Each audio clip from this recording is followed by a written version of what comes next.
जय शिवराय मित्रांनो, मी योगेश आणि तुम्ही पाहत आहात युट्यूब. मित्रांनो, काल पुन्हा एकदा आपल्या एका मराठा बांधवाने, ज्याचं नाव सुनील भाऊ कावळे, राहणार चिकनगाव, तालुका अंबड, जिल्हा जालना येथील एका बांधवाने मुंबई मध्ये मंत्रालयाच्या समोर आपल्या एका उड्डाणपुलाला लटकून आत्महत्या केली. मित्रांनो, असं म्हणतात की आत्महत्या करणाऱ्याच्या आत्म्याला शांती मिळत नाही, त्याचा आत्मा तेथेच भटकत राहतो आणि त्या ठिकाणी मंत्रालय जवळच आहे. त्यामुळे सरकारने आता तरी या गोष्टीचं गांभीर्य लक्षात घेऊन लवकरात लवकर निर्णय घ्यावा, नाहीतर या 48 बांधवांचं जे बलिदान गेलं ते सर्व बांधवांचे आत्मे भूत बनून तुमच्या मानगुटावर बसल्याशिवाय राहणार नाहीत आणि तुम्हाला वेड केल्याशिवाय राहणार नाहीत. हे देखील सरकारनं आज लक्षात घेणं गरजेचं आहे. सरकार मायबाप कव्हर, अजून किती दिवस हा अन्याय आम्ही सहन करायचा? अजून किती जीव घेणार आहात? अजून किती मुद्दे पाडणार आहात? असं काय पाप केलं आम्ही? अरे आज लाज वाटते मराठा म्हणून घेण्याची. किती हा अपमान, किती हा अवेलना कवर सहन करायचं आम्ही? अजून किती दिवस? कोण देणार याचं उत्तर? आमचं दुःख आम्ही नेमकं कोणापुढे मांडायचं?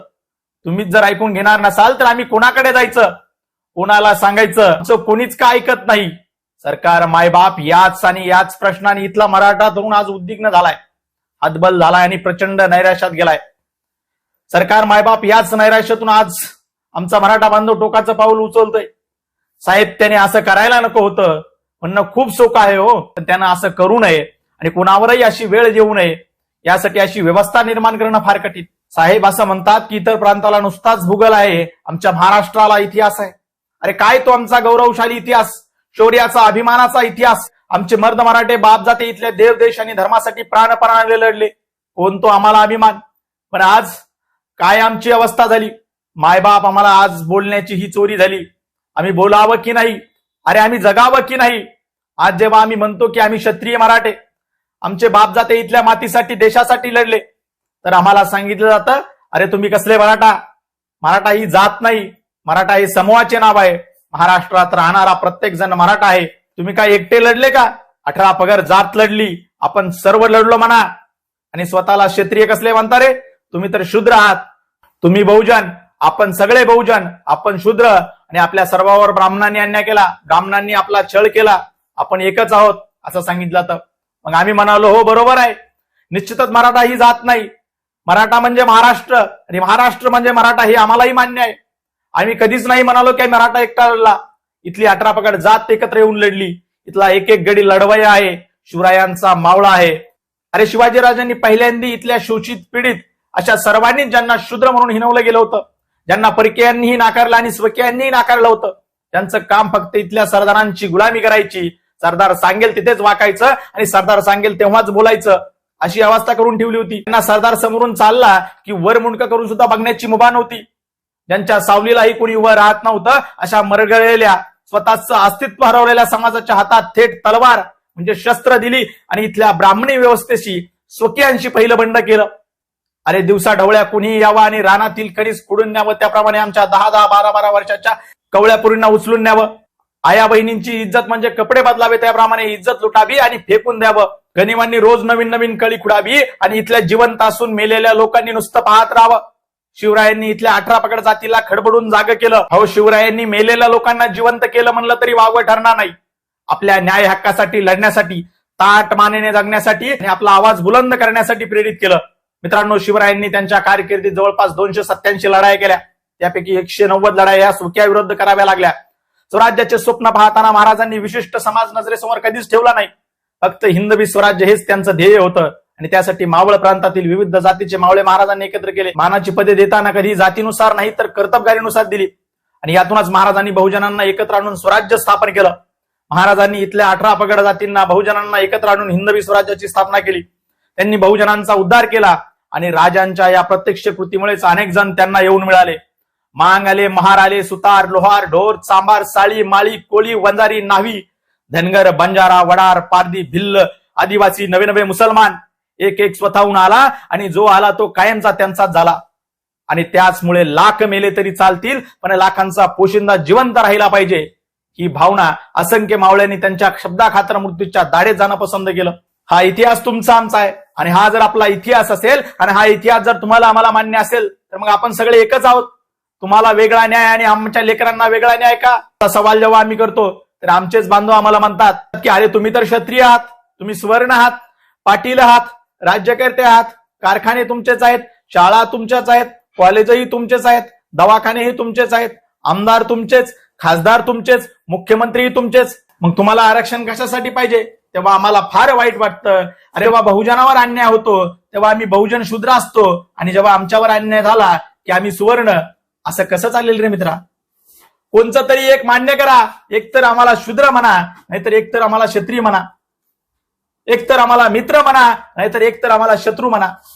पण मैत्रीत कुस्ती करू नका गड्या. तुम्ही ब्राह्मणाला शिवाय देता, आम्हालाही शिवाय देता. नेमका तुमचा डाव काय आहे हे तरी सांगा गड्या. तुम्हाला आमचं अस्तित्व तरी मान्य आहे का ते पण एकदाच सांगून टाका गड्या. कारण कोणीतरी स्वयंघोषित ओबीसी नेता उठतो आणि म्हणतो की आमची संख्या 55% आहे, दुसरा उठतो आणि म्हणतो की आमची संख्या 60% आहे, तिसरा उठतो आणि म्हणतो आमची संख्या 65% आहे, आम्ही महाराष्ट्र पेटून देऊ. अरे काय लावलं हे? तुझ्या बापाचा महाराष्ट्र आहे का? म्हणजे तू एकटा 65%, आमचे एससी एसटी बांधव 20%, 65 आणि 20 85, आमचा मुस्लिम बांधव 15%, 85 आणि 15 100%, मग उरलेला ब्राह्मण, जैन, मारवाडी, मराठा आणि इतर गेला कुठे? अरे तुम्ही आम्ही एकच आहोत, एकाच आईची लेकरं आहोत. आमचा 75% बांधव ऑलरेडी इथेच आहे, मग उरला आहे फक्त 25%. मग आम्ही काय पाप केलं? या 25%ने काय पाप केलं? अरे आम्ही जेव्हा मैदानात लढतो तेव्हा आम्ही क्षत्रिय असतो, व्यवसायात आम्ही वैश्य असतो, तर देश सेवा करताना शेतात राबताना आम्ही शूद्र असतो. तर इथल्या समस्या जगासमोर आपल्या लिखाणातून वाणीतून मांडताना आम्ही ब्राह्मण असतो. आज इथला प्रत्येक शिक्षक, लेखक, पत्रकार आज ब्राह्मण आहे. आज इथला प्रत्येक व्यापारी वैश्य आहे. आज इथला प्रत्येक लढवया युवक क्षत्रिय आहे. तर इथला शेती, नोकरी आणि चाकरीशी संबंधित काम करणारा प्रत्येक माणूस आज शूद्र आहे. मग तो कोणत्याही जातीचा असो, कोणत्याही धर्माचा असो. मित्रांनो, मुळात शूद्र ही काही शिबिर नाही. सर्व वर्ण हे श्रेष्ठच आहेत आणि सर्व वर्ण हे परस्परांशी पूरक आहेत. पण जाणून म्हणून आमच्या मनावरती शूद्र म्हणजे कनिष्ठ, ब्राह्मण म्हणजे श्रेष्ठ असं ठरवलं गेलं.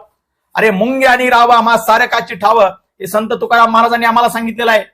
मुळात वर्ण व्यवस्था ही जातीवर नाही तर कर्मावर आधारित संकल्पना आहे. पण शिवरायांच्या पश्चात इथल्या ब्राह्मणी व्यवस्थेने या वर्णांच्या लोकांनी त्या वर्णाची कामे करू नये यासाठी बंधने घातली गेली, कठोर नियम केले गेले आणि पुन्हा एकदा क्षत्रियांच्या खांद्यावर बंदुका ठेवून शूद्रांचा आवाज दाबला गेला. पण इथल्या तमाम शूद्र म्हणून हिणवल्या गेलेल्या समाजाला बाबासाहेबांनी बोलण्याचा आणि आपल्या इच्छेनुसार क्षत्रिय, वैश्य, ब्राह्मण होण्याचा अधिकार दिला.